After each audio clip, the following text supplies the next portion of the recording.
cost is. Purchasing the fortress of gorgeous acres enormous. Car park full of foreigners and women just waiting on us. We living the dream. Y'all living like hell is earthbound. We are not the same. You've been a lame since birth, pal. I don't feel sorry. I recommend they go dirt bound. Doggy dog world, and you've been looking like Chuck Brown.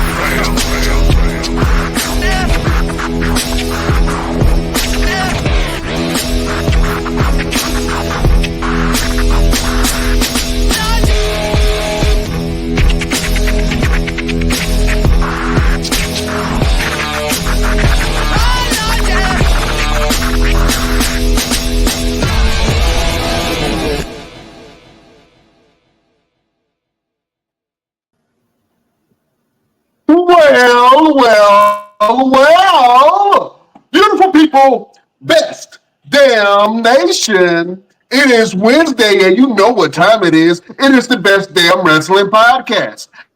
I'm humble host, Brian Renegade, and with me, I have the best damn crew. I've seen this man beat up 5 people for picking on him about drinking milk.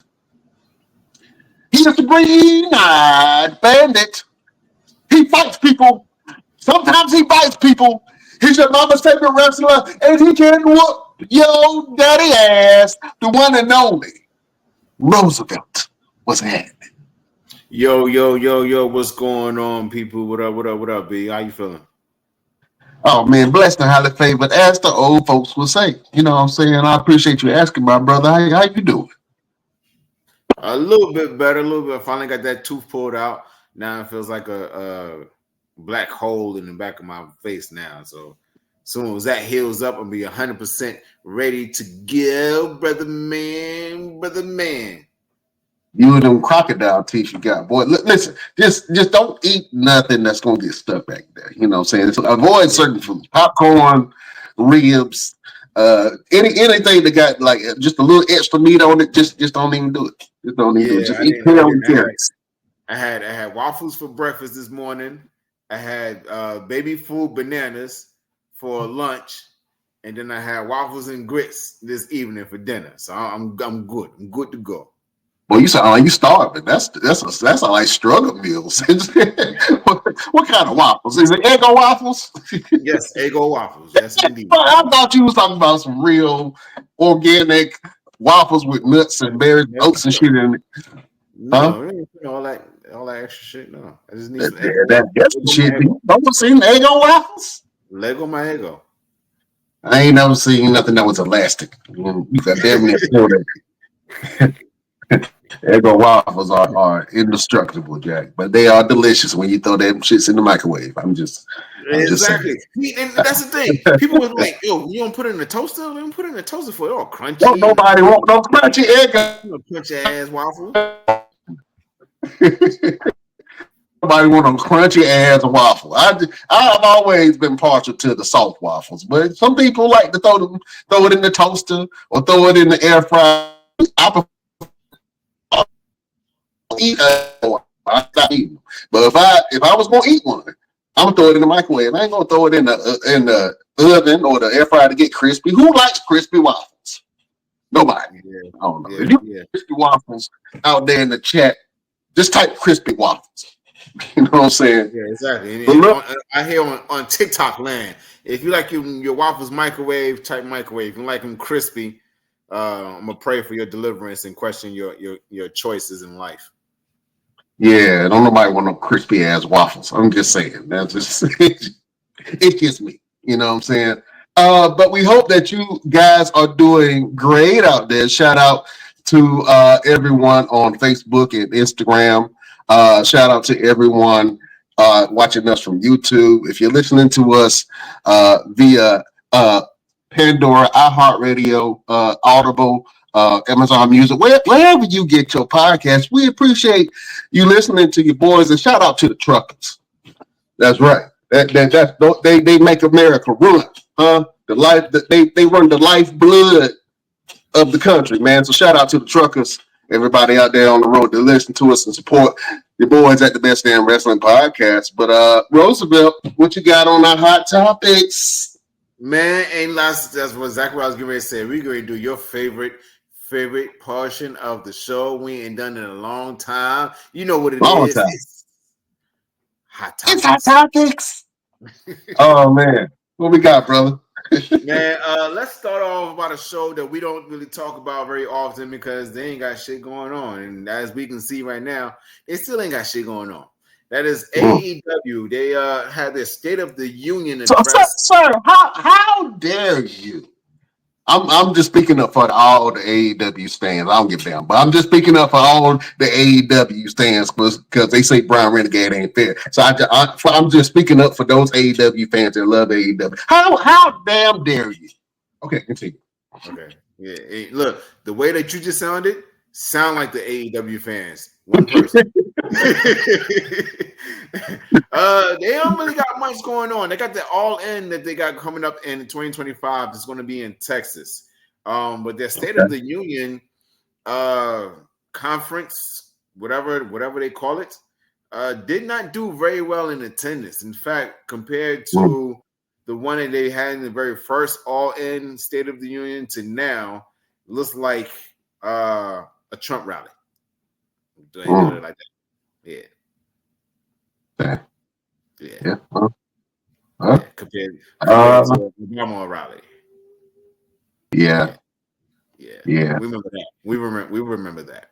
Well, AEW definitely has some new talent, and that's the thing that I will say about AEW. They always producing fresh talent, and they have their ears to the ground when it comes to the indie scene because they do invite quite a few indie wrestlers on the show to showcase what they can do, and I think that's what the AEW crowd appreciates is seeing new fresh talent and then seeing having a place for some of their favorites who were in the WWE that went down and started doing other things like Shelton Benjamin and Bobby Lashley and MVP. I'm happy that they have a home to do what they are doing. So Swerve Strickland, same thing with him and a couple of other people who went to Edge, revitalized his career in sorts, you know what I'm saying? He was able to do some fun things that he wanted to. And Christian absolutely has been killing it in AEW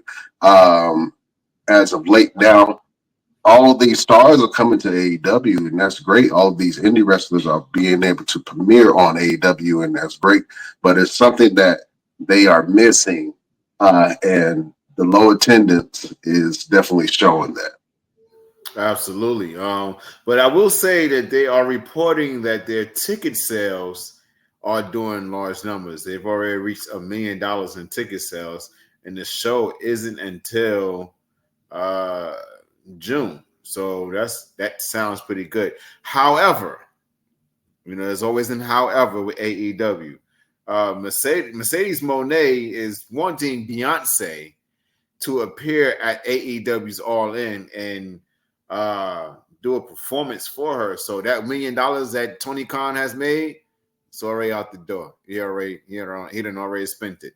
If he gonna get Beyonce at All In, that money gone long time ago. So I don't know. I don't know what the mindset is to get Beyonce. I don't get it. I don't know. I get it. I mean, if Mercedes Moné is saying that she's the boss and she's this larger than figure, then why not get Beyonce? You know what I'm saying?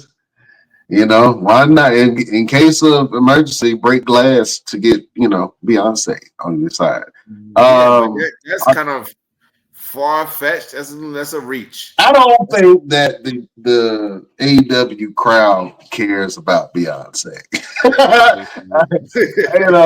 They've had quite a few rappers on the show, which is great, and in attendance. But I don't really think that AEW's crowd and Beyonce mix.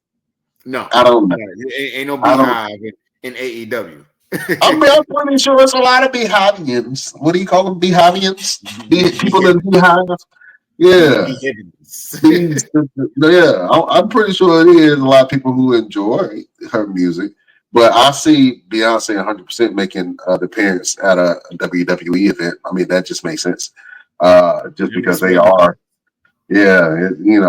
But I mean, if they can pull it off, claps and taps. You know what I'm saying? I take my hat off to you. Now, You my know what I question mean? to you: if AEW does pull this off, what does it do for their following, for their fan base? Like, what does it do for the company as a whole if they were to pull in someone like Beyonce at their next All In event? If Beyonce was wrestling, that'd be different. If Beyonce was making like 4-5 appearances, and then she was wrestling Mercedes Moné, you would move the needle. You would move the needle for sure. But her making an appearance, I mean, what's she gonna be in the crowd? Is she gonna be backstage? She gonna perform? That's what Mercedes Moné wanted. She wanting her to perform, and you only made $1 million in ticket sales. Just go ahead and get Keisha Cole and call it a day. That's it. That's it. Just go ahead and call Sexy Red. Call Sexy Red and get them. Yeah, your bag ain't Bergen, okay? Your bag is more like Associateds, a little corner store. Yeah, go ahead and call out, and I'm sure they would love to do it. You know what I'm saying? Go ahead and call though, but you kind of trying to get Beyonce. Only way Beyonce makes sense if she wrestles with somebody. Yeah, and that's we all know that ain't happening. Because Beyonce ain't getting in the ring to get slapped by nobody, and Jay-Z nobody. Anyway, so AEW don't even go down that rabbit hole. Good luck in everything that you're trying to do. And we hope that it all works out for you. Moving on back to the flagship company, WWE. Elijah Holyfield, son of the legend and boxing icon Evander Holyfield, has officially entered the world of professional wrestling, making his WWE debut. This is big news from WWE because Evander Holyfield has been in the WWE before. He actually had a boxing match against Matt Hardy with MVP in his corner, in Evander Holyfield's corner. And I want to say it was a feud going on between MVP and Matt Hardy. And MVP decided to call in Evander Holyfield. And he ended up getting knocked out himself. I remember that. It was clean. It was clean knockout. Yeah, I believe he really felt that one. Yeah, he's still feeling that one. But Elijah Holyfield is making his WWE debut with the LFG. For those who don't know, LFG is it is called what is it called? Something Future Legends. Where is it? Legends and Future Grace reality show. Okay. It's called Legends and Future Grace.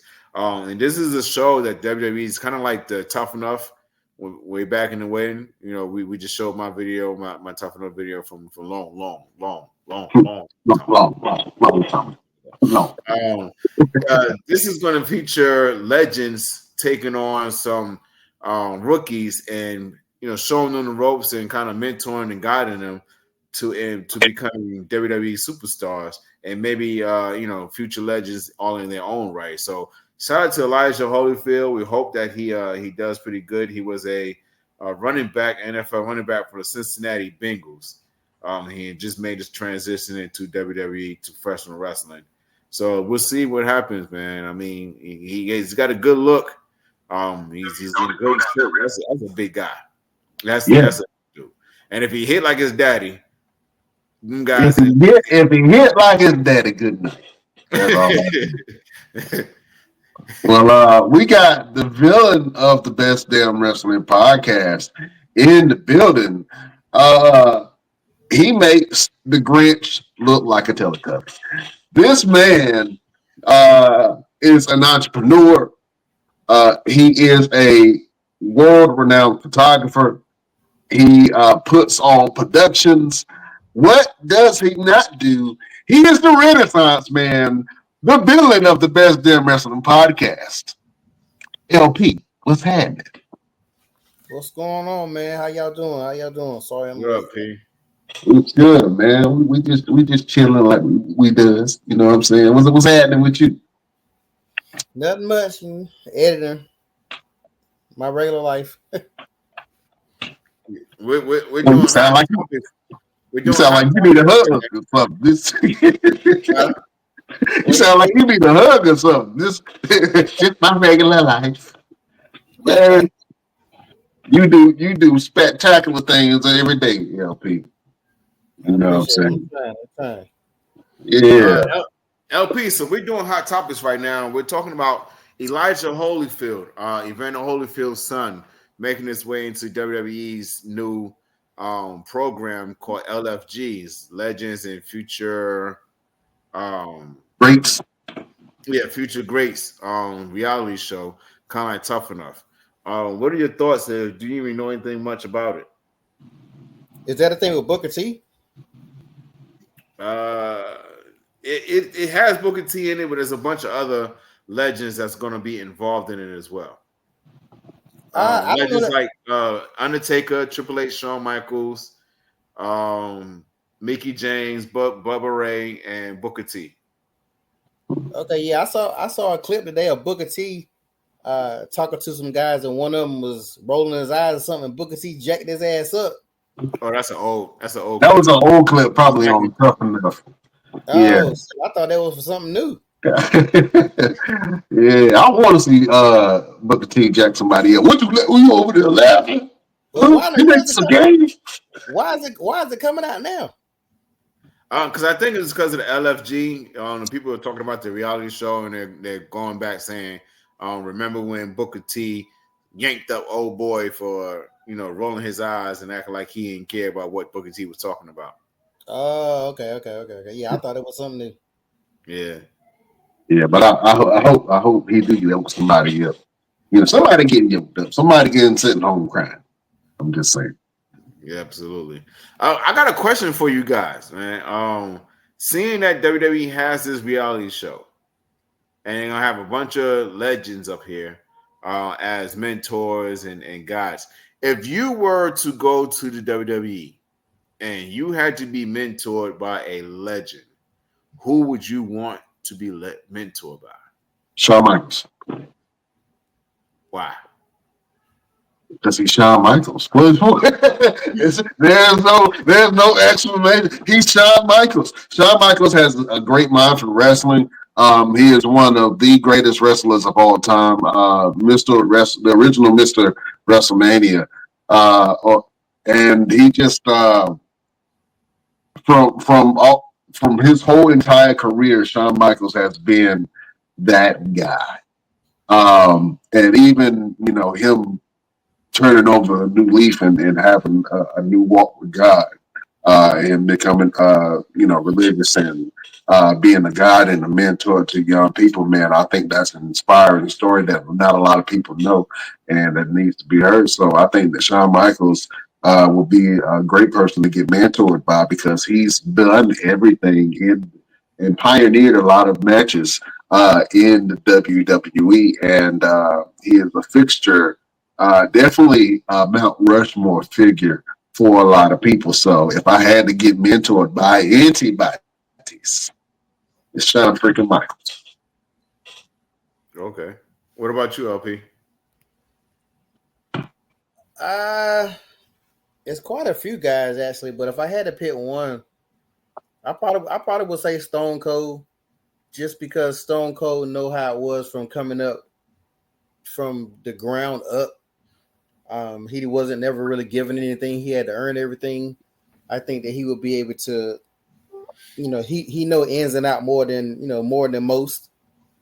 Yeah, I think he knows the business side. He knows I never heard Stone Cold doing steroids. Like, outside of that one time when he got in trouble, he for the most part, he kept a level head with his stuff or whatever. I think I would say that. And he was one of the biggest stars, if not the biggest star it's debatable, it's arguable, of all time. So why would you not want to learn from the greatest of all time? Okay. Uh, For go ahead. me, it would have to be Randy Orton, either mainly because he's been able to withstand the test of time, and to be able to change not so much his character, but be able to change along with the changes of the times. You know what I mean? Like he's been through several different generations of professional wrestling, and he grew up in it. As his dad and his grandfather were also professional wrestlers, so he grew up in it from birth all the way until it was time for him to go and make his debut with WWE and OVW and all of that. And to this day, he's still out there. He's kicking it. He's doing it. He's had the charisma. He's learned how to change his personality and his mentality for it to fit the character that he is in that time, and to be able to give the fans exactly what they're looking for, whether it was a sadistic heel who's walking around kicking people's heads off, or this really, really cool baby face that you want to just sit there and sing his music with him. So my pick would have to be Randy Orton. Okay. I got two more. So if I had to pick, I'm gonna do three. I would definitely say Dwayne "The Rock" Johnson, because I mean the transformation of his career has been it needs to be studied. I mean, I don't care how if LPTs his movies and trash on his movies. Dwayne "The Rock" Johnson is a megastar and a businessman, and not to mention on a lot of people's Mount Rushmore as well for greatest wrestlers of all time, and for him to be ahead of the board for the WWE and TKO Holdings. I think that's great, and that's a great transition, man. And then Mark Henry. Mark Henry is a brilliant wrestling mind, and he has brought a lot of people that we watch today on TV to the table, and been able to get them jobs, as well as his son. Man, I think that wherever his son decides to go, whether it's WWE or AEW, Mark Henry has carved a pathway for his son to be able to thrive and survive in the wrestling business if he chose to. And also, Mark Henry has his own promotion, man. Shout out to All Caribbean Wrestling, and actually, they just got a TV deal for next year, man. So that's great, man. Congratulations to them. That's huge. But yeah, definitely, Mark Henry is probably one of the great minds in wrestling that not a lot of people talk about. So I would say those two. Okay, you got two more, LP, or one more? Uh, And it got to be just a wrestler? No, anybody. Oh, well, I'll pick JR. I mean, JR knows more about the business on all aspects. Yeah. Behind the scenes, front of the scenes, even wrestling. He knows what makes a good wrestler, what makes a bad wrestler, what makes a good promo, what makes a bad promo. It was close. I was gonna say Paul Heyman, but those two are very, very close together. But people probably wouldn't think about JR.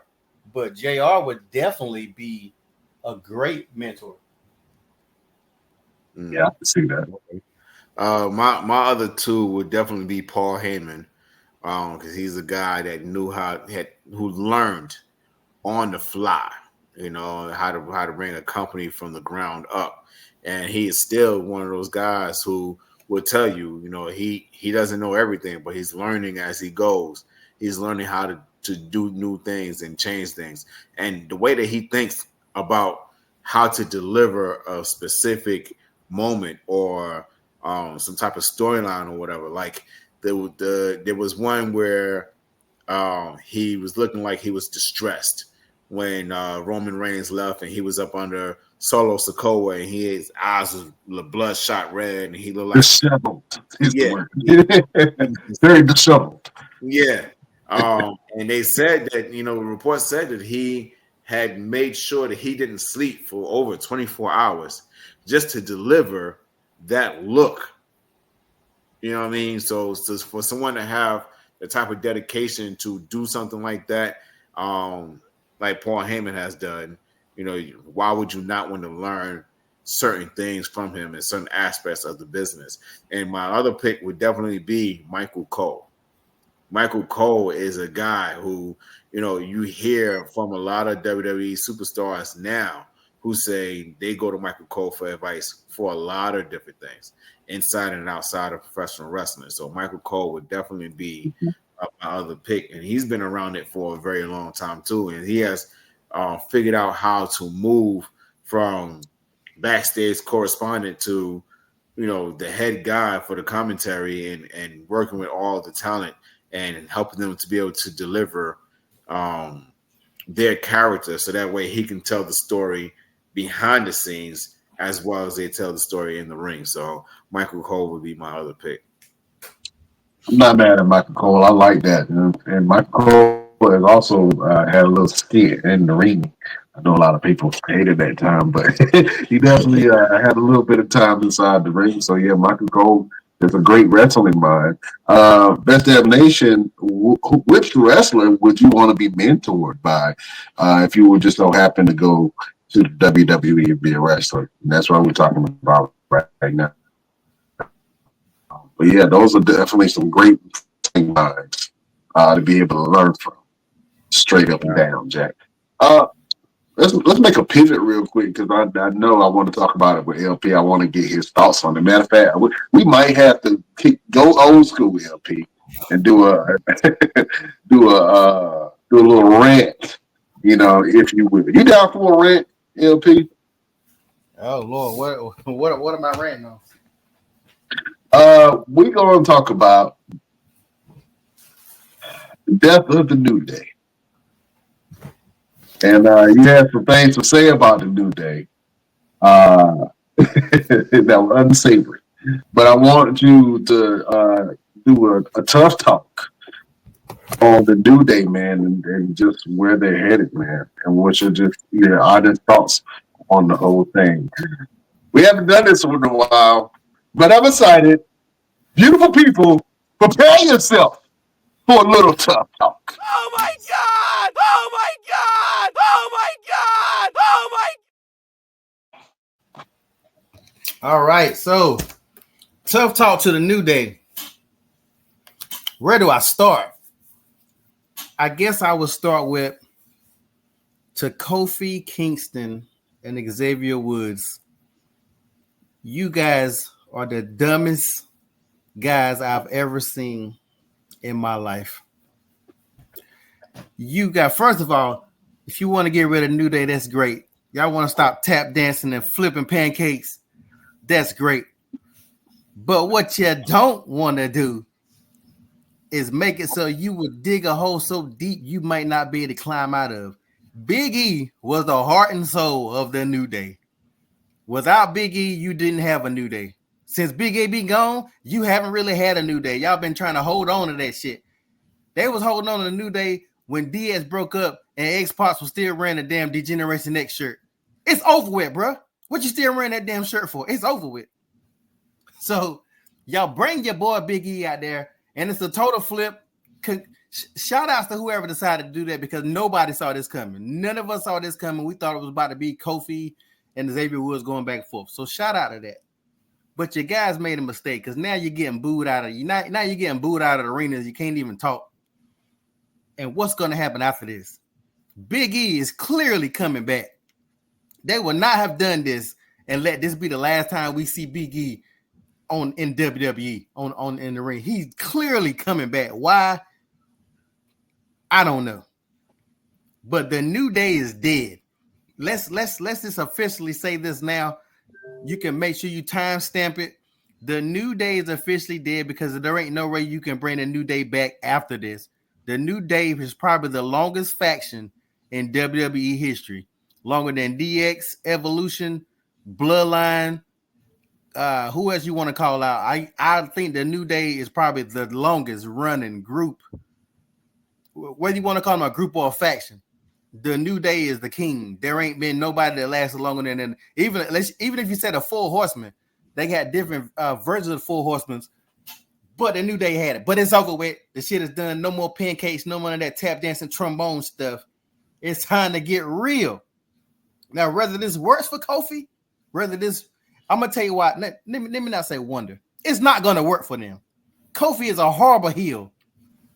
Kofi trying to be a heel is the worst thing I've seen. Like, it's not gonna work, okay? But we're gonna see how it goes. Xavier Woods could be a heel. Kofi ain't got the juice to be a heel.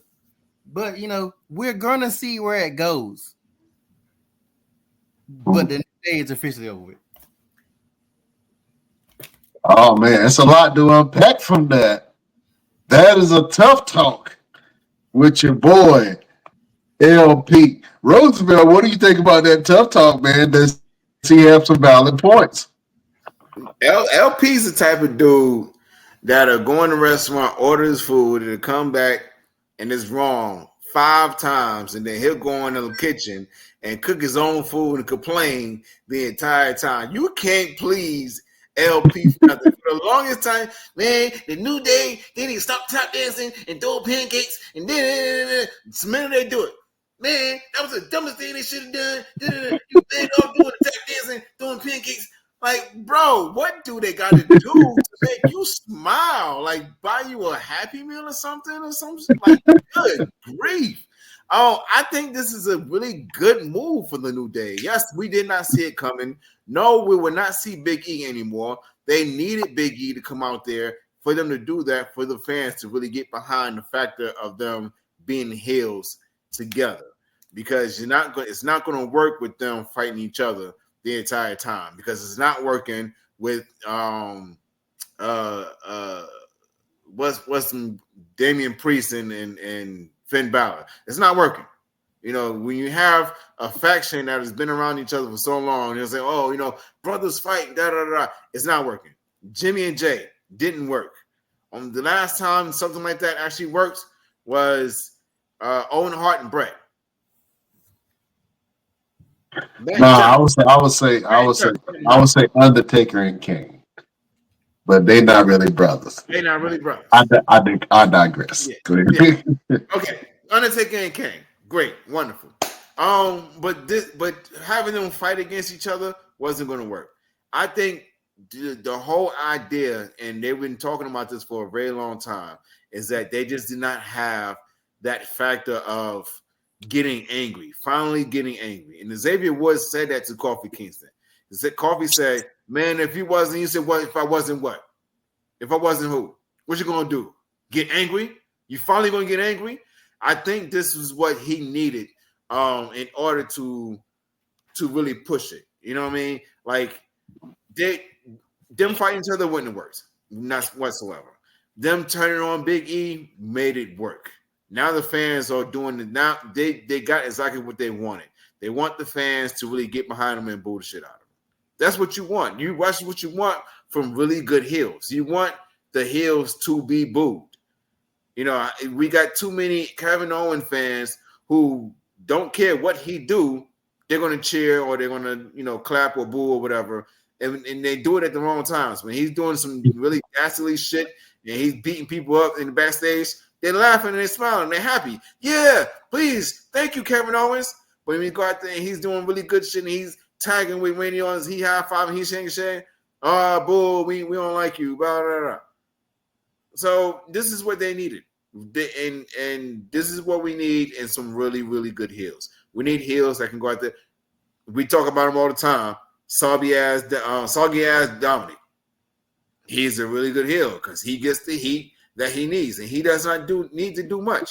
New Day is in an era of their careers where they should not need to do much anymore. They can go out there and get on the mic. You guys can boo the shit out of them. They never say anything. Works for me. I'm still getting $1,000. I'm still getting $1,000 an hour. So works for me. That's my opinion. But I just don't know, LP. Like, what do we got to do to make you happy, bro? See, that the thing is, it gotta make sense, right? And I know I have been one of the main ones that wanted to see them do something different.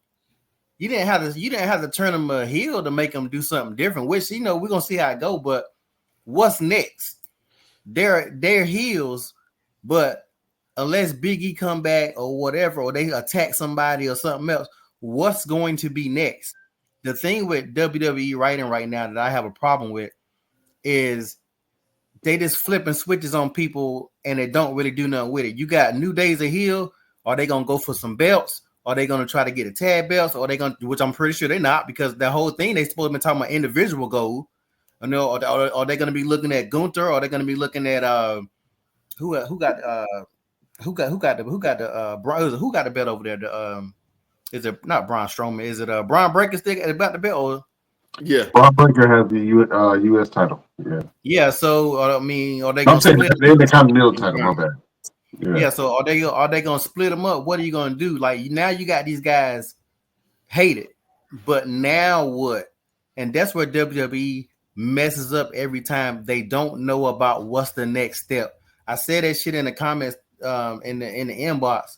The Wyatt Six got beat by the freaking Miz and the damn whatever the third element or whatever the hell that damn called. The Final Testament. The Final Testament. Now, at this point, by now, y'all said let it cook, let them cook, give them time. I told y'all the Wyatt Six won't gonna do shit because they don't know what to do with the Wyatt Six. Now they one minute they destroyed every single person in Gorilla, and now they're getting beat by the damn New Testament. Like either they're gonna be dominant or they're not gonna be dominant. And Uncle Howdy got beat by one move and he got hit in the face with some baby powder or whatever the hell the damn hell is. Like, He's LeBron his ass. Bray Wyatt would have ate that and would have kept on coming. So it's like either y'all gonna do something with it or you're not. So again, WWE don't know what to do with people once they put them to a certain. Damian Priest, let's turn him heel. I mean, let's turn him a face. Damian Priest is not a good face, and I like Damian Priest, but he was better with a Judgment Day. I don't like Rhea. I mean, I know y'all probably think I want everybody to be villains, but I prefer Rhea as a heel. I don't like her as a face. Like some people, you flipping these switches, but then you don't have nothing to do with them. But guys like KO, is he a heel? Is he a face? He KO. He a lot like Stone Cold. Gunther, is Gunther really a heel? Is he a face? He kind of tiptoeing. He's him. Certain characters can be neither one of them, and that's why I think they're different. When you say KO is not a heel and KO is not a face. All right, so this is my problem with. I ain't gonna say this is my problem with. This is the thing that confuses a lot of people when it comes to heels and baby faces. The people that they're making baby faces don't look like baby faces. They don't look like good people. They don't act like good people. And so when you try to make a person like Rhea Ripley, who is probably a very nice person in person, but she doesn't look like a baby face. She's dark. She has tattoos. She has, an attitude. She has all this demon character behind her. And how is that a baby face? It's relatable. The only true baby faces that you actually have in the company that are stars is Bianca Belair. Because even if Bianca Belair had a darker character, she still looked at as a babyface. I don't think that she's really turned heel. Like really, really turned. She was, I guess she did the heel stuff in NXT, but she still was a fan favorite. You know what I'm saying? Cody I guess he would be the closest thing to a white bread babyface. But even he muddles the line a little bit. Absolutely. You know what I'm saying? So, real quick, we got a comment from Uncle Mo. Hey, shout out to Bobby Horn watching the show right now. For those who don't know who Bobby Horn is, he is the WWE legend, and he needs to be inducted in the Hall of Fame by now. Him and Uncle Big Vis from Men on a Mission. He says belts don't make the team, no matter what they're going past the mid card. you can't write long storylines for more than 6 people at a time. Who was it in reference to? The New Day? Yeah, New Day and any factions at all. Well, I think that it's harder to keep people's attention on something. You know what I'm saying? And I think that, we are like, wrestling fans are like bloodthirsty people that's watching like gladiator fights. We want more. We give me more. We want more blood. We want more gore. We want more of all that stuff. So, wrestling is like feeding the beast. You know what I'm saying? It has this hunger and this thirst. And I think we crave more storyline. We have stars now. Right now, the roster for WWE looks better than this ever have, I would say, with pure talent, people who look like wrestlers, people who are athletic, people who are marketable. You know what I'm saying? I will say that they have a bunch of athletes there. You know what I'm saying? The era that we grew up, all the wrestlers look like my daddy and them. They look, old school, big guys, you know what I'm saying? All muscles up top. And that era is kind of shifted now to you have a lot of smaller wrestlers that are performing. And AEW does a great job, I will say, of letting smaller wrestlers shine. WWE used to do that. I don't know what happened to it. They got rid of the cruiserweight division, which make no sense to me, because that was the only time for those type of wrestlers to be able to showcase what they're doing. Now, I think they transitioned that to the Speed Championship. Am I wrong, Roosevelt? No, you're not wrong. Same type of concept? Yes. So if you got the Speed Championship, either put that shit on TV or just go ahead and call it the Cruiserweight belt and keep it pushing and give the other guy something to fight for. Well, that would be a good way to segue into the next topic would be the WWE ID, in which they're going to have a lot of independent wrestlers coming into the WWE, and it's actually going to have its own little spot in terms of doing shows and putting on matches and things like that. And they have a lot of smaller guys in this program, in which we'll be able to see more of a cruiserweight style. One of the guys coming from North Carolina and came from the same school as Javon Evans is Jackson Drake, who is down there now, who is making his way through the WWE ID program. So I'm interested to see how that's all going to play into everything that WWE has going on with WWE LFG, WWE ID, WWE NXT, and whatever else they may have coming up in the next couple of months. Yeah, absolutely. I think it's great that they do have these development programs, and then they're actually connected with these independent wrestling schools. It gives a lot of people hope. You know what I'm saying? Only for it to be crushed when they get on TV, main roster. Well, I don't even call it hope. It gives them push. You know what I mean? It gives them push. Okay. You can sit around and hope that you're going to make it, through one of these programs or something like that. But you should more so, and this is my advice to a lot of young wrestlers that are out there and is looking forward to getting ID. Don't look at it as a hope that you want to get a chance to get out there and do your thing. Look at it as a push. Look at it as a motivation for you to get your ass up off your couch, get in the gym, get in a wrestling ring, train, get in one of these schools that are legit and actually have a strong following behind them, and get yourself out there and be seen. Utilize WWE ID, WWE LFG as an opportunity to kind of understand what is out there, what is it they're looking for, what it is you need to do to make yourself better and more marketable, and to be able to come back if you have to come back and say, you know what, I was there, I got a taste of it, I smell the air, I know what I need to do, I know what they want, and I'm going to go out here and grind and do exactly what it is I need to do to go out there and get it. A lot of these guys, like Javon Evans, we talk about him all the time, but this kid has only been in the business for a very short amount of time, and he's very young.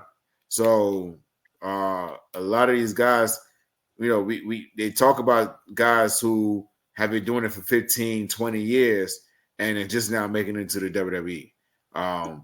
Motor City Machine Guns is an example of guys who just made it into WWE after a very long time. LA Knight is another one who has been grinding, and he's like, I think he's almost is the same age as I am, who just made it into the WWE, who has been out there grinding and busting his ass just to get that opportunity. So take this opportunity to say, you know what, I know exactly what I need to do, and I know how to get there. I just got to figure out a way to stay there. Absolutely. LP, man, what do you think about the WWE ID program? I think it's good if it's just like Roosevelt was just saying, giving anybody the opportunity, even if you don't even go through with it, or even if you don't even get picked, you get the opportunity to get your feet wet, and then you see how much more you want to push it. Same thing with Tough Enough. I wasn't the biggest fan of Tough Enough, but I did like what Tough Enough did, and I think it brought a lot of stars. Even a lot of the people who didn't win Tough Enough, you can watch some of the earlier seasons, and then you go back and when you rewatch it, you be like, damn, Maven won, but then you go back and you see all the other people who still end up being in WWE that didn't even make it to the finals. I think every Tough Enough. I was looking at they were doing you remember when they first did the Raw Diva search for the very first time, the woman Christy Hemme won. Christy Hemme won it, but there was like 4 or 5 girls who didn't win that end up coming to the WWE eventually. So sometimes it's about being seen, and then you might not make it, but somebody like, look, I can see potential in you. Just keep my number, and stay in contact with me, and it'll come back around. So I think with that, I think that's a pretty good opportunity. People just gotta take advantage of it and get whatever you can get out of it. Even if you get nothing, just get seen and go from there.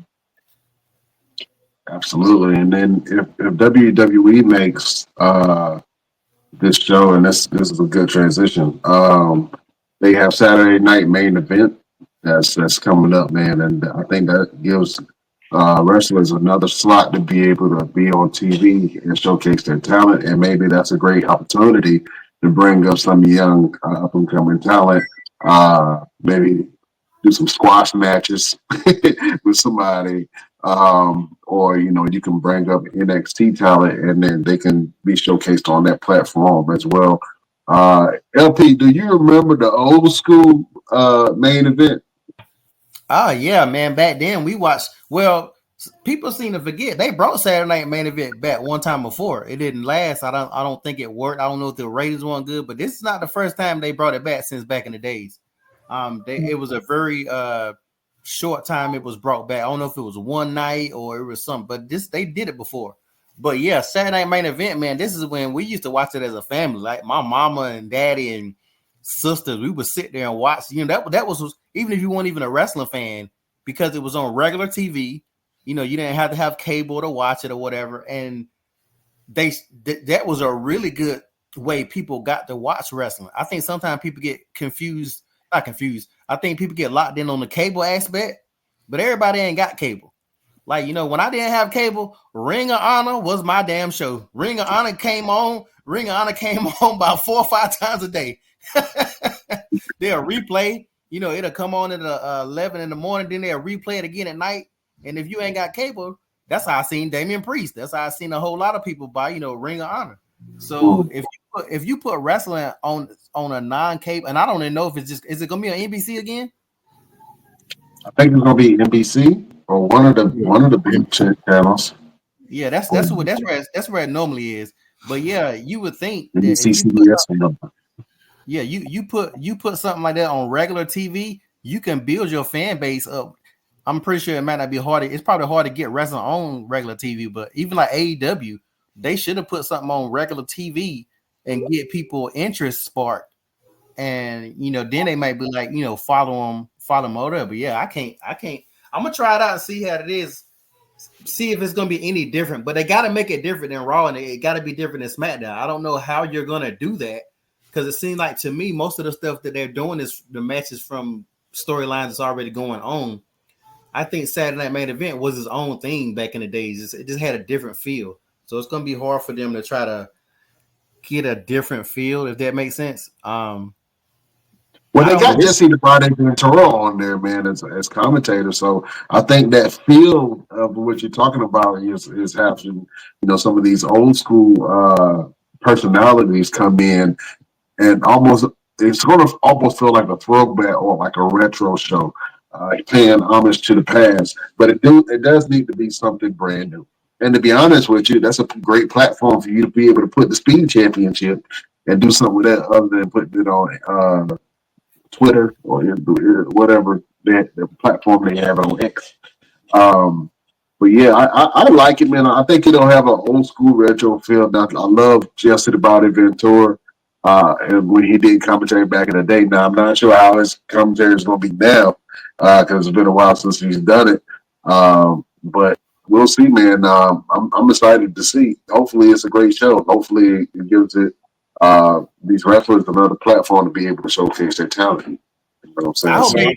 I hope they take some. I'm sorry. I hope they take some of the stars. They got a lot of stars. I wish they would take some of the stars that they don't really utilize like they should, and let that be their show, and kind of like a third brand. Like I said again, I don't know if this is going to happen every Saturday. Is it going to be on every Saturday? This is a one done. Does anybody know? Because I don't know. Yeah, this is a one time deal. This is going to be like a PLE, but it's going to be okay. Well, PLE that's going to be featured on Peacock and NBC. Just really quick, just to run down some of the matches that are happening. That is advertised as of right now. It's the Women's United States Championship. Bailey or Chelsea Green versus Mi Chen or Tiffany Stratton, and those deciding factors will happen this Friday on SmackDown as we find out who are going to be the finalists for that tournament. The next match is going to be the Women's World Championship, Liv Morgan versus Io Sky, and Io Sky has been really turning it up here recently. I don't really foresee Io taking the belt with Liv Morgan having Raquel Rodriguez in her corner. And of course, Dirty Dom as well. The World Heavyweight Championship, Gunther versus Finn Balor versus Damian Priest. This has the makings to steal the show, in my opinion, because all three of them have like different styles of how they compete in the ring, and all three of them have a story behind them. They have history within each other from other companies as well as WWE. Then you have Sami Zayn versus Drew McIntyre, which is pretty much a grudge match at this point. Drew has just come back and he's been the same. He's the same old Drew McIntyre. He's just mad at everybody for why he's not where he's at. So good luck with that. The fact that Sammy got attacked twice and the OG bloodline ain't do shit to help him. Tells me everything that I need to know about if this OG bloodline storyline is going to keep on going. I don't see it. I think it was just a ploy from Roman. I don't even know where the bloodline storyline is going to go. I'm pretty sure they're going to stretch this whole thing out, and it's going to be bloodline at WrestleMania. But and then you have the undisputed WWE Championship of Cody Rhodes versus Kevin Owens.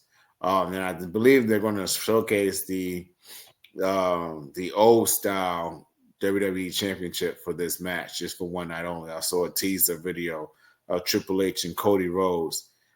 He opened up a little box and it was like all this light in his face, like oh. So that's gonna be really interesting to see, and it's gonna be really cool to see, in my opinion, because if I'm not mistaken, it would be the same belt that Dusty Rhodes was supposed to have won, but it got stripped right back from him. In the independents, we call it the Dusty Finish. So I'm really interested to see him walk out with that belt for one night only and to represent his family the way Dusty Rhodes should have done long time ago. Yeah, we still on this. We still on Dusty Road thing. Yeah. I'm glad you said it, LP. Right there, I was about to say it. Like, dude, how long are you gonna drag this daddy story out, bro? Like, Yeah. let it go, Lester. Let it go. Yeah, like See, Uh, that's my opinion. Like, they haven't said that's what it was, but that's where I feel like that's where they're going. oh, you need to state if it's your opinion or not, sir. I'm thinking that's I factual. mean, but I mean, it only makes sense. You know, if they have him standing there looking at this case and it looks like there's a belt in there, it only makes sense for it to be the belt that his daddy's supposed to have one. I'm pretty sure it is, but yeah, I mean, they got the Cody doesn't have a character. Like he since he's been back, he doesn't have. He had more of a character when he was Stardust. I mean, let's keep it a buck. This whole daddy shit. Like even Gunther said it. Like, dang, how long can you ride on this? What is Cody Rhodes outside of his daddy stuff? Or his, I get it, his legacy, but that's like if The Rock would have kept on bringing up Rocky Johnson. Like, damn, we get it. That's your daddy, your daddy wrestler. Like no other wrestler has been able to do that shit. Ted DiBiase didn't keep on. He used his daddy a little bit. He brought Virgil back. But go ahead. Charlotte Flair. Charlotte. You hold up before you speak on the damn queen. Before you speak on the queen, Charlotte Flair made a name for herself. Okay. Don't you mention the queen. You see how people feel about Beyonce? I'm in the Charlotte Queendom, Big Beehive. I'm in that shit. Okay. You don't speak on the queen that way, sir. Peace. Charlotte made her own name.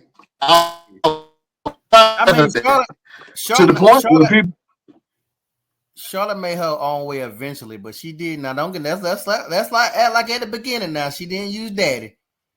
Let's keep it honest.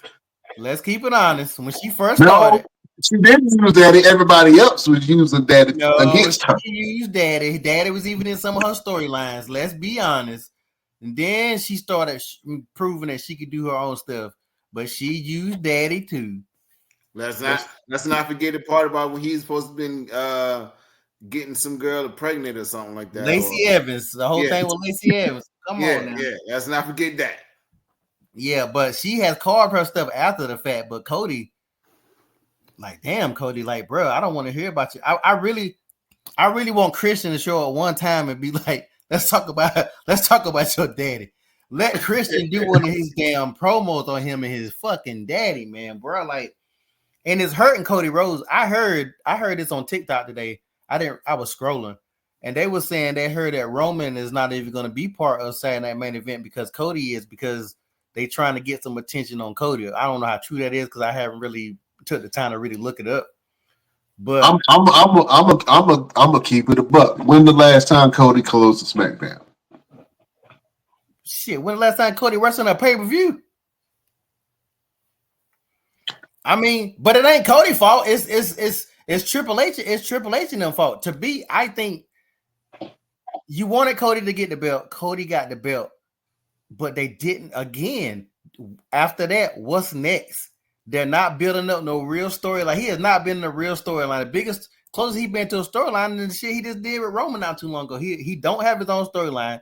Even this thing with KO, it's weird. Yeah, it's kind of weak. Like, where is his storyline at? Like, I don't know. I think all the storylines lame because even the whole bloodline shit, they don't even know where they're going with that. Sooner or later, Solo and Roman gonna have to wrestle, and whoever win get the follow. Yeah, they got to do that. That's why I like War Games. To me, was pointless. Like, War Games had only thing they did in War Games was break people's feet and ankles for no damn reason.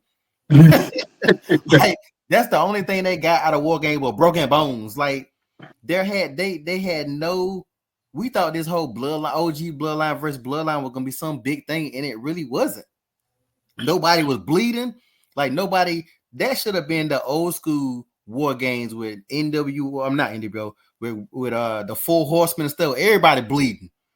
You know, they trying to get out of this PG thing. Not one person was bleeding. Like, it should have been a fight. and they just didn't do it. Them spots didn't mean nothing to me. I didn't get hyped at none of them spots. Like they really should have been beating the shit out of each other. So I will say that the match ended up being good. Now, the thing that I still and I know why CM Punk was put in that place to be able to interact with Paul Heyman to get him a spot at WrestleMania. Okay. Now that that's said, the whole CM Punk joining the Bloodline the situation made no sense to me. And then you're right, there was no reward at the end of it. At least the last War Games, Sammy had to earn the trust of the family. And I think that was the main story. That was a feel good moment. After this this War Games, I was like, oh, the match was good. It told the story, but where do you go here from here? All right, so Roman beat, the OG Bloodline beat the new Bloodline, but so what?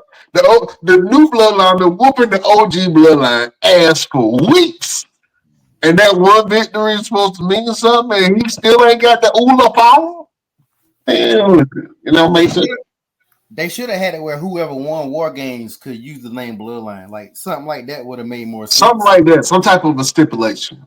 Yeah, they didn't do. They're not doing a good. I mean, I swear, I just think I'm taking crazy pills.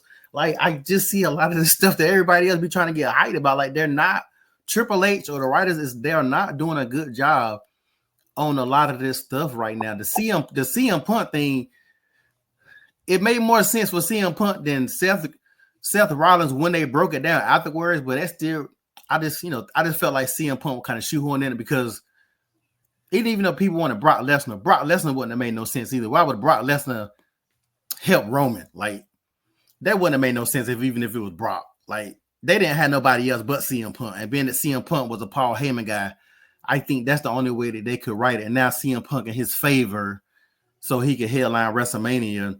It plays into that. But even look at Seth Rollins. Seth Rollins don't even got nothing going on right now. Even CM Punk is making him look stupid right now. To be honest, CM Punk buried his ass. Them promos is really hurting people. Like I know that's part of the game. But CM Punk really made him look bad this week. He already been looking bad any damn way because he ain't been doing shit. But that promo hurt. I was like, damn, bro, put some icy hot on that burn, bro. Yeah, he was eating his ass up, and the thing is, Seth needs something to do now.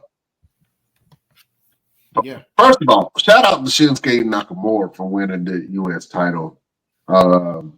He took it away from LA Knight. LA Knight's, I'm going to speak on it for a second and then I'm going to get back to what we were talking about. But LA Knight's title reign was lackluster. And I liked LA Knight when he first started, and then I just started seeing the holes in his character. And I'm like, he ain't nothing but a catchphrase. And I hated watching him wrestle. Every time he wrestled, I just felt like I had to go to the bathroom. I hate to say it, but I don't like his in-ring work. Maybe it's just me. And I'm not saying he's bad. I'm just saying I don't care. You know what I'm saying? So I was happy to see that Shinsuke came back with a new character that was darker, a new presence. He changed his music and everything. And he won the United States title. I think that Shinsuke is going to do a great job. And he is dangerous, more dangerous than ever. We was talking about where Shinsuke Nakamura, he came back. And, he has a great character. And he has the black mist. Or whatever color mist that he decided to spit out. I absolutely love the mist. That was my favorite move from watching Tajiri and the great Muda do the mist. So I'm happy that that's there. So shout out to Shinsuke Nakamura. But let's go on to the next topic.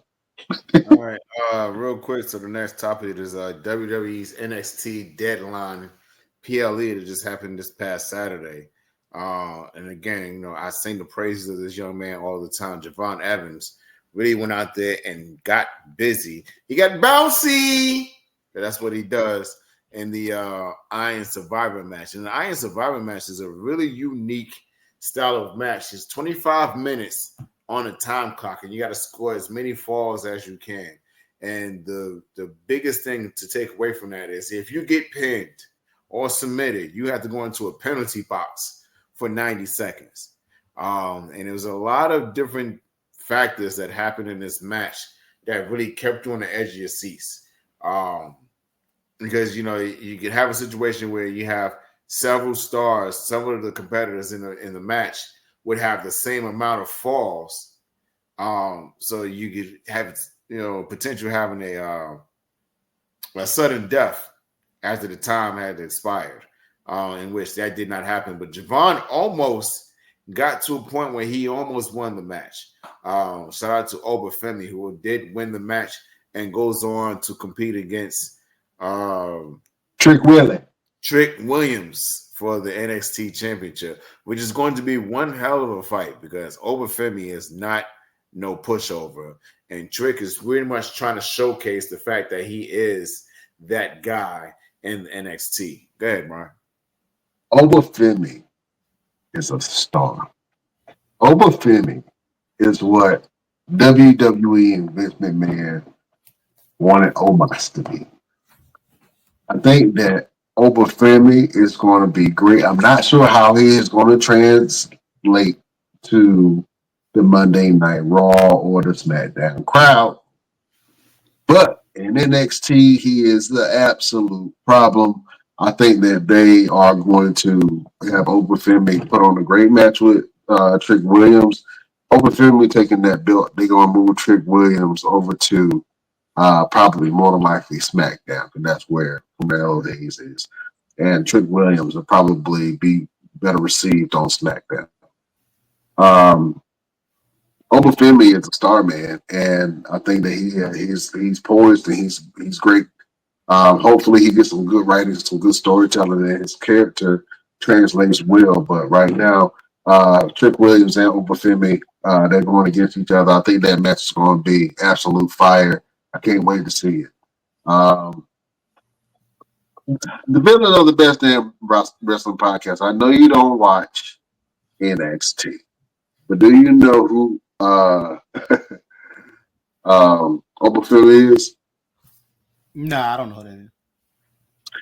All right, just think of M'Baku in WWE. My fault. My fault. Yeah, just think of M'Baku. If M'Baku was a wrestler in WWE, that's who Obafemi is. That's probably my closest proximity to what the character is. That is very accurate. Yeah. My fault. Yeah, man. The competitors in that match is Obafemi, Ethan Page, Javon Evans, and two other yahoos. I can't remember. Nathan Fraser, and who was the fifth guy? Nathan Fraser and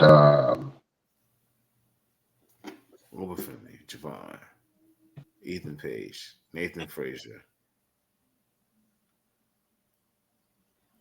Whoever, it don't matter. They ain't winning. Shout out to Obafemi. Shout out to Over. You know what I'm saying? But I'm excited. I'm excited for what the future holds and what the future will look like. It was Wesley. Wesley. Shout out to Wesley. He slapped the shit out of Javon. Why you slap your boy like that, man? He just took it. You know what I'm saying? He just took it. He said, "Oh, you gonna learn." He was trying to tell him, "Hey, you can't be around here smiling, jiving, dancing like LP say." You know what I'm saying? They gonna look at you like a joke, and they gonna treat you like a joke. So that slap from Wesley was like a reality slap. Like, hey, young buck, I'm trying to teach you, and if you ain't learned yet, you gonna learn today. You're gonna learn today. And then shout out to the women's Iron Survivor match. Julia was the winner of that match, and that match was a lot more intense than the women's match because every single competitor. Julia? Yes, Julia. She was the winner of that match, and that match had every single competitor have one pinfall, and Julia scored the very last pinfall with seconds left in the match to keep it from going into a sudden death situation. And then Trick Williams versus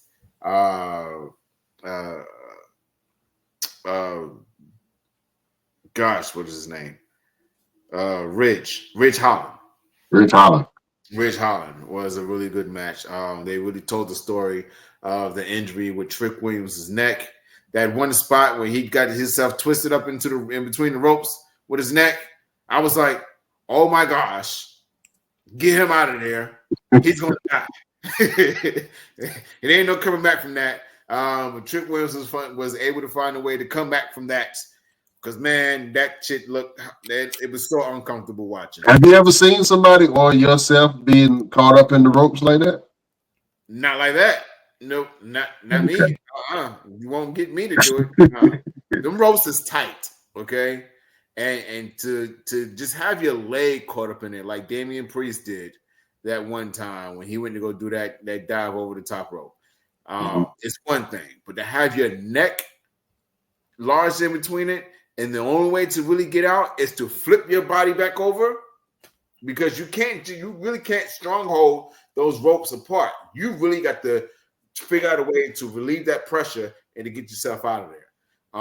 And then shout out to Ridge Holland for actually not doing anything during that situation, because that is a very, very tight spot to really be in and to not really continue doing any type of action in that moment, because it is so easy for a serious injury to happen. Isn't that how Nick Foley lost his piece of his ear?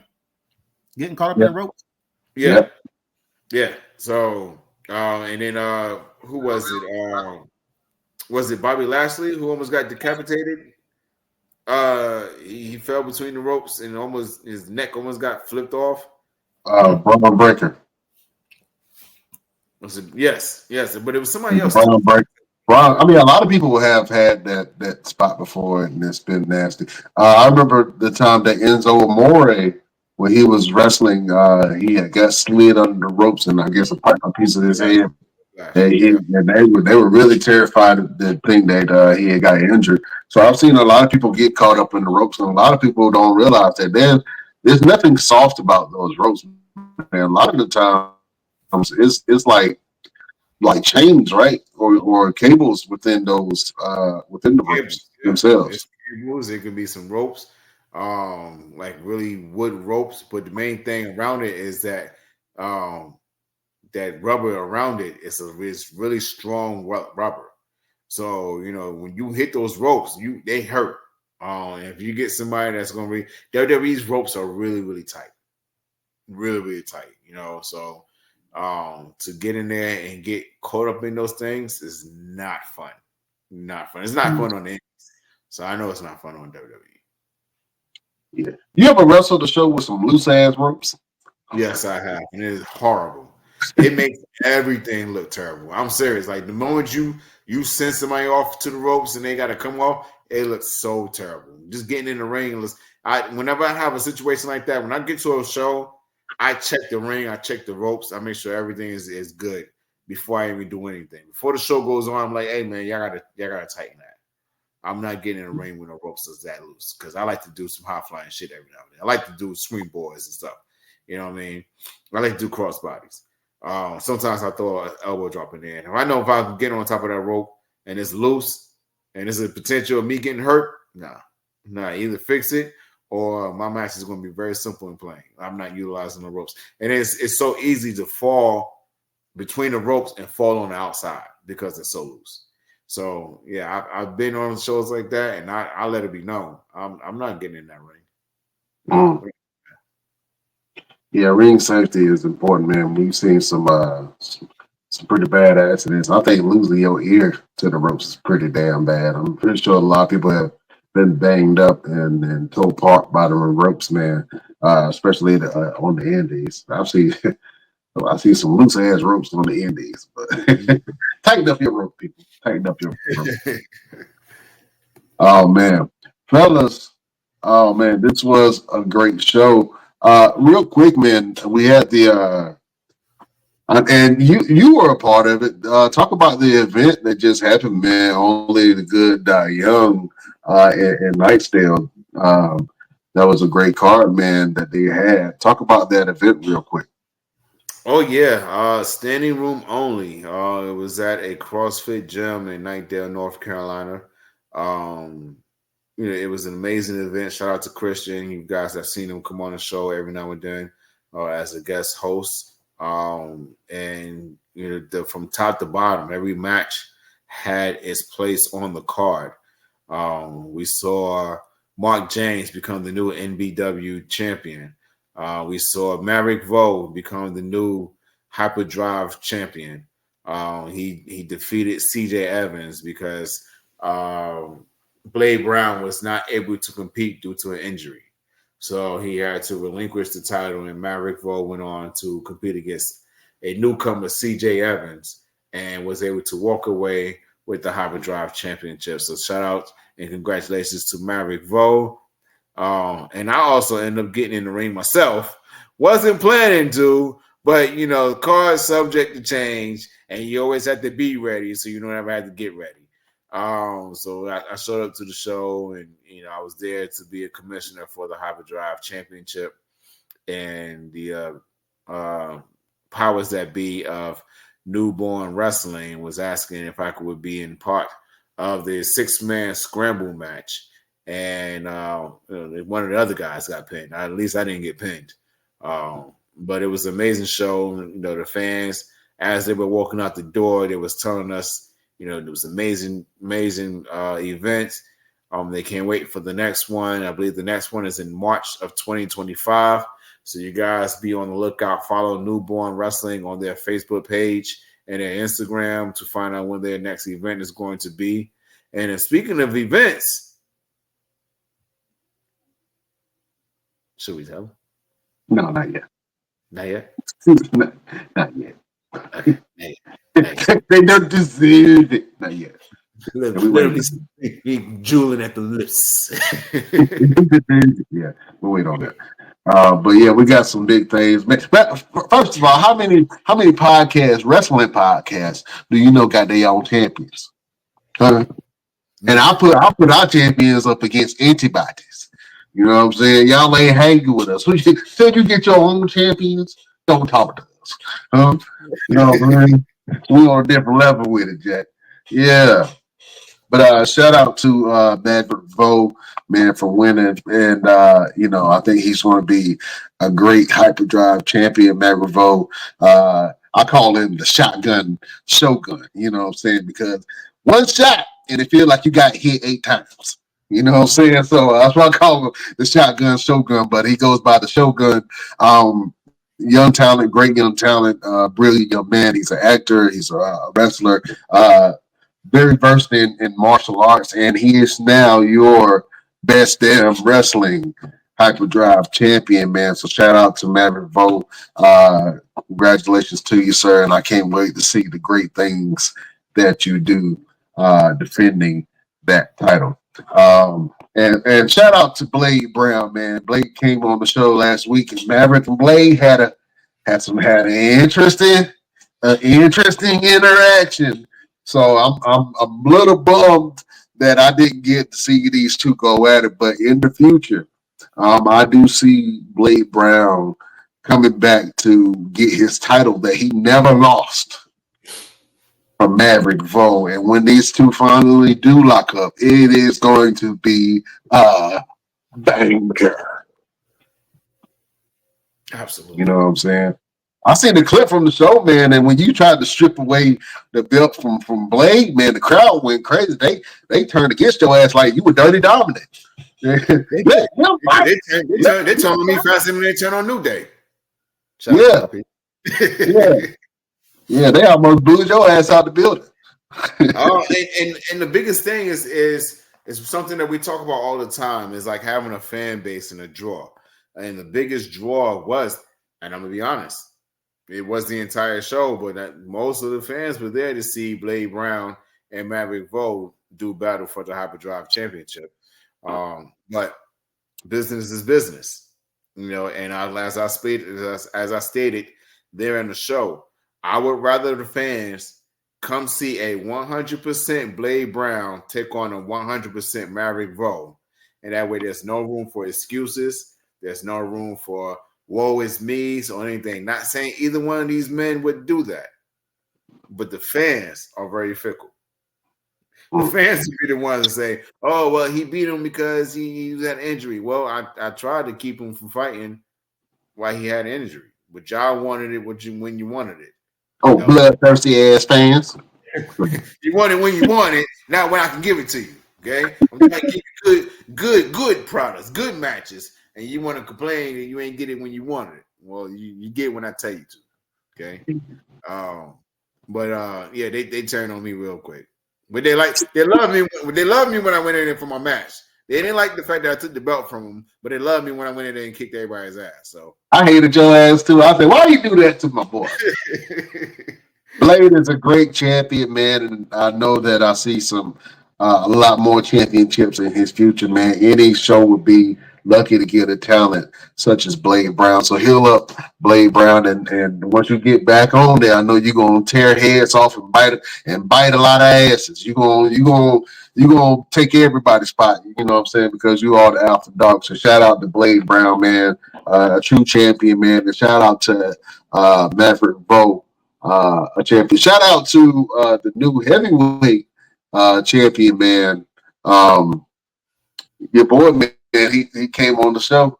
You got to have a little bit of love for the boy, the brute, Mark James, man. So shout out to Mark James for winning his championship. He's the newborn heavyweight champion. And I think he's going to do a great job defending that belt. It's going to be hard for anybody to come and take that off of him because he is a professional ass whoop. You know what I'm saying? I know a guy. You know a guy? You know a guy that knows a guy? All right, well, we'll see. Let's see. We shall see. Oh, man. Listen, it was an absolute great show. Beautiful people, thank you for joining us like it does each and every week and supporting us and supporting our growth, man. Since our inception, you have been following us and supporting us, and we love you and appreciate you for it. Real quick, Roosevelt, what you guys going on and where can the people find you? Yeah, I actually got a show coming up this Saturday in Ferguson, North Carolina, where I'll be defending the Square Circle Championship against White Mike. And don't let his name fool you. This man is serious. He can really get busy in the ring. I've had bouts against him before early in his career, and he has grown since then. But why are you making that face? I'm just keep talking. But it's definitely planning to be an amazing event. Jody Johnston and Square Circle Champions always put on amazing events, and they always sell out. I'm talking like they have people standing at the door frame watching the show because there's no room inside the building. And I hope the fire marshal is not watching and hearing that I just said that, because we don't need them coming to shut us down. Okay. But we don't need the water, let the mother burn. Go ahead. it do be people standing outside the door trying to peek their heads inside just to see what's going on. So it's going to be an amazing fight. I can't wait. I'm excited. And that is going to be my last show for the year of 2024 and moving into 2025. Big things coming up in 2025. Big teams. Big team brethren. I have the next SOAR wrestling show coming up January 4th in Dallas, Texas. So I will be flying out for that to put boots to faces and defend my SOAR heavyweight championship. Got a bunch of companies in outside the United States that are in talks with me right now. Going to the UK in February, going to Canada in the summer, and making some plans to go to Germany again and Puerto Rico. So we'll see how everything plays out. So be sure to catch up with me. And also, if you need fitness, you need to get in shape. It's your New Year's resolution. You resoluting to get in shape for the summer. Who better off to get you in shape than the one and only Roosevelt? Not only do I like to fight, I like to stay in shape, okay? And I like to help you get in shape. So contact me today, or I'm going to come to your house, and I'm going to beat up your daddy and your husband and your boyfriend, okay? If you don't want me to do that, then you contact me today and say, hey, Roosevelt, I'm in bad shape. My shoulders are big and wide, okay? I got a big back, and I want to get in shape. And I don't want you to beat up my husband or my boyfriend or my daddy. So help me. Help me. And I got you. I just go ahead and book Roosevelt so your loved ones can be safe. Yeah. LPZ, what you guys going on and where can the people find you?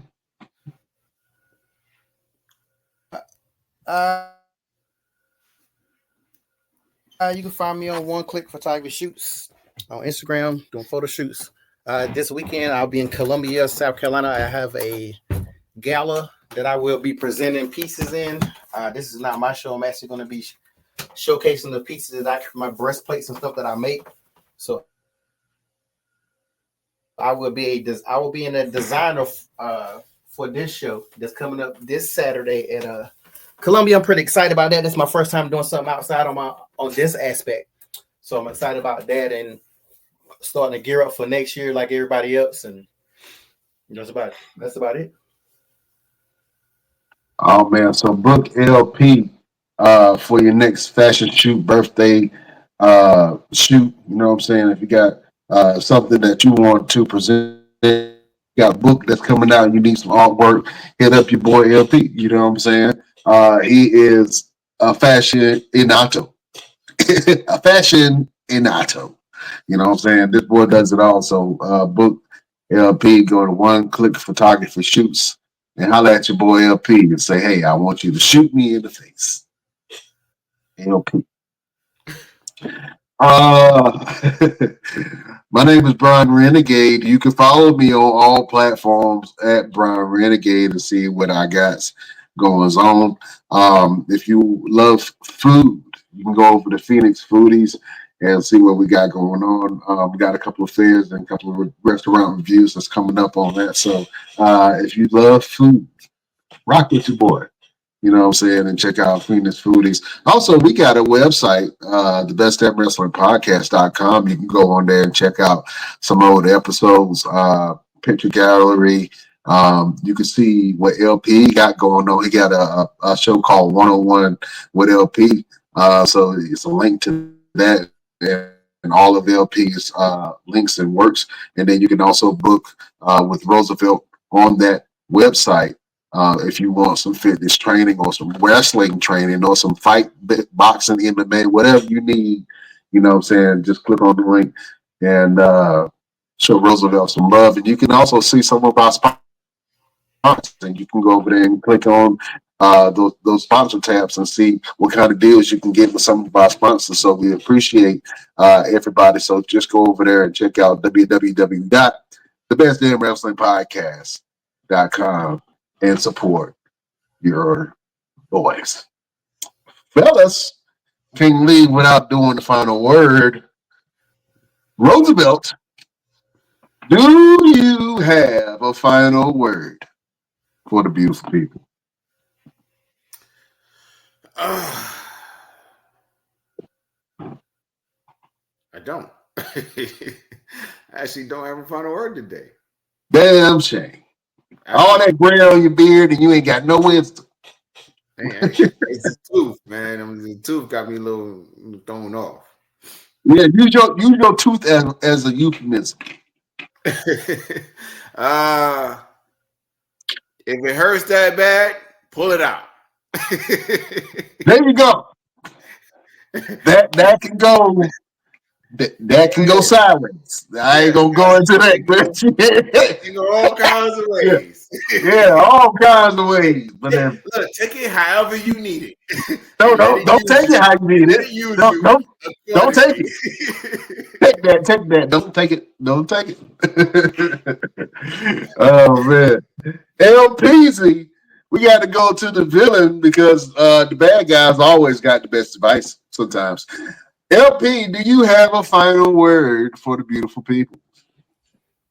I guess I just say, we coming up on a new year. So if you want to see different outcomes in the new year, make sure you make the changes that you need to make this year. Absolutely. That is a great word from LP, man. Go ahead. I'm gonna echo that. My final word would be do not stop yourself from becoming the best version of yourself. Sometimes we can get out in our own way. Sometimes we can self-sabotage if things feel just a little bit too right. Sometimes we might have opportunities come to us and that we don't take advantage of. And just because we're getting in our own way or thinking a certain type of way. I think within this new year, I want to embrace more opportunities. I want to do things that scare me a little bit. I want to be brave and put my best foot forward. And I don't want to get in my way.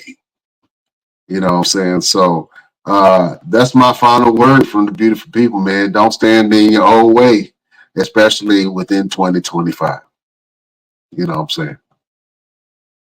That's the final word from your boy, Brian Renegade.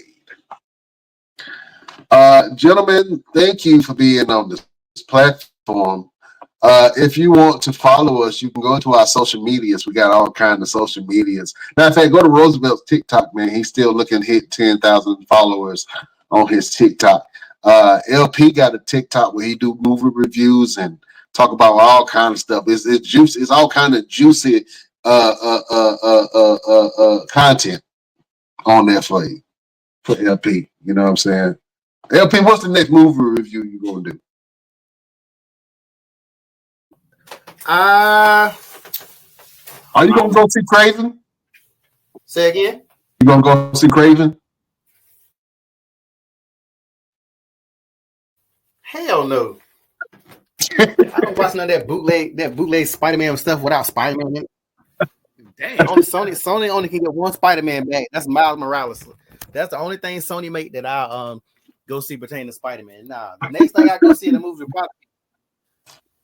I don't even know what the next thing I'll be. Craven, I'm gonna be honest with you. Craven was one of my favorite characters on Spider-Man, so I'm happy that they're doing it. But if it's going to look anything like the Morpheus movie, well, not Morpheus, what was it? Morbius? Yeah, Morbius. Yeah. Horrible. Madam Web, Morbius, Madam Web. Madam Web was horrible.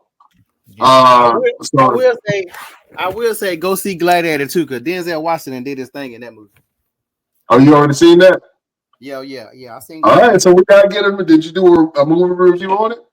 No, not yet. I think I might have said one thing, but I didn't really do it. I'm about to get. I gotta get better because I'm about to start doing it more often. All right, we need one LP. We gotta see how your boy Denzel held up. You know what I'm saying? The whole Gladiator world. But yeah, so there's some good movies that's coming up in December. I think, to be honest with you, I think December and February, February, and May are best times for movies. You know what I'm saying? And the December time, it always has some really good movies. So I'm gonna go check out Craven because I like the Craven character. Hopefully it's good.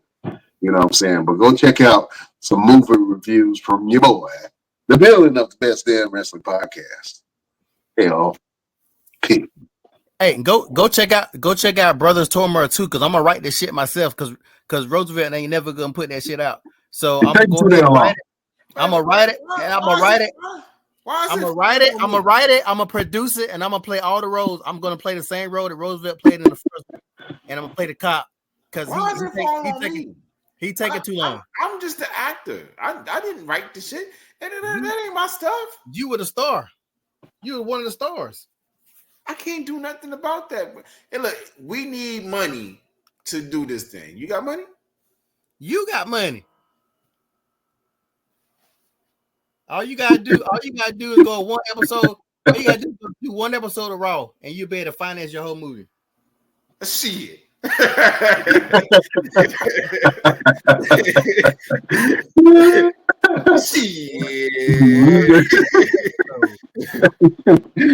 Yeah. Just to translate, that's what people say. It ain't gonna never happen. Not me ever. When you elongate it, hit it one more time for me. Shit. Yeah. There you go. Yeah. No matter of fact, you know what? You got the money. There's many fashion shows you produce. I mean, throw some money over this way. I got until next year. I haven't produced one since last year, so I didn't do two. So yeah, you gotta wait on my comeback. Okay, all right. Yeah, it ain't a setback; it's a comeback, Jack. Yeah. All right. Well, beautiful people, we can't hold you no longer. Thank you for watching us. Check us out on all the social medias. Check out The Villain. Check out Roosevelt. Check out your boy, Brian Renegade. Check out Chef Showtime whenever you get a chance, man. Shout out to Christian Randy, the Rain Man, Christian Randy. Congratulations for putting on a great event and more in your future. Yeah, we got to go. Real quick before we go, just enjoy this picture of The Rock dressed as Maui. You know what I'm saying? Shout out to Disney. They put money behind it, boy. You know what I'm saying? The final boss. He doing final boss stuff, man. You know, he gonna go back to the franchise. Moana done made him a lot of money. Whole ton of money. It's good that he got his daughters in it, so that's really cool. Oh yeah, that's really cool. You can't get no better than that when you bring the family in there to make money with you. You know what I'm saying? That's what it is. Beautiful people, we love you like play cousins. We will see you next week on the next Best Damn Wrestling Podcast. We bid you